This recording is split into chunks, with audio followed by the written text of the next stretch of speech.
everybody. I'm Ashley Altadonna, Forge's Community Organizer and Program Coordinator. As you may know, January is National Stalking Awareness Month.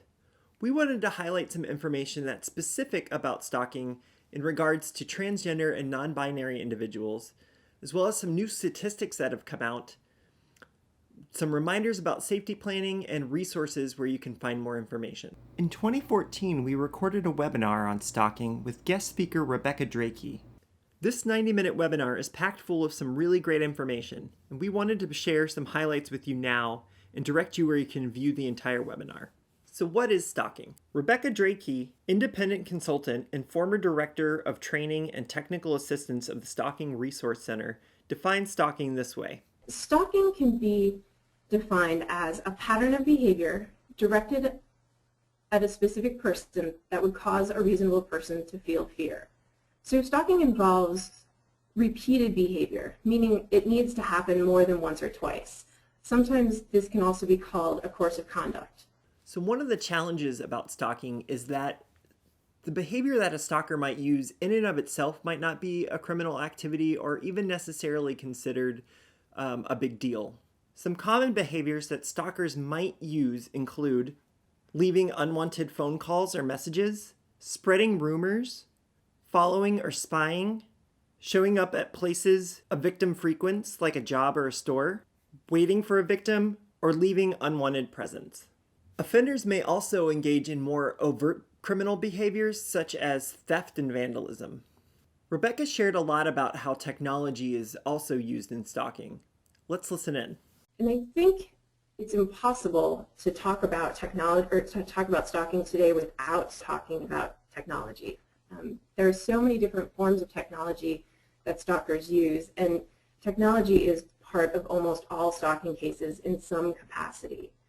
But I want to say that a lot of times we're asked if technology has created this new type of stalker. And what we always say is that it hasn't necessarily caused a new type of stalker, but what technology does is it facilitates the stalking. It allows that offender to do what they were going to do, but they can do it a lot more easily. And I think that what's important to know about some of the technologies is that stalkers misuse what are otherwise a lot of times valid technologies that are available to all of us.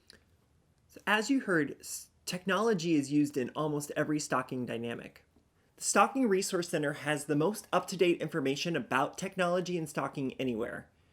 Visit their website for more information. So what about the rates of transgender people in stalking? Well, stalking happens to transgender people more often than it happens to non-transgender people. 16% of transgender respondents in a recently released 2015 U.S. Transgender Survey indicated that they had experienced stalking as compared to just 6% of the U.S. population. Although stalking techniques are going to be the same regardless of someone's gender identity, the way that stalking looks may be a little bit different if the victim is transgendered. Rebecca gives us a few examples. So a coworker had been harassing me because I'm transgender for the past few months and was fired yesterday and now won't stop calling and hanging up. I'm also getting these weird text messages. Or my neighbor was super obsessed with me and kept asking me out. I've declined more than several times, and then a few days ago I found this back page tranny ad at my home with my home address on it and a whole bunch of nasty sexual Photoshop pictures of me. Or my ex was served with a protective order this morning and keeps driving by my house, making gestures of a gun, shooting me. Throughout the stalking webinar, there are many examples and references to intersectionality and how stalking victims might experience additional forms of criminalization and victimization. Rebecca also shares about some added risks when the offender is a past or current intimate partner. But a lot of times offenders and victims are known to each other, oftentimes in a formerly or currently intimate capacity. And what we know about intimate partner stalkers or former intimate partners is that those folks pose a greater risk. They pose a greater risk to their victim, and they're more likely to physically approach that person, to be insulting and interfering on multiple levels of that person's lives. They're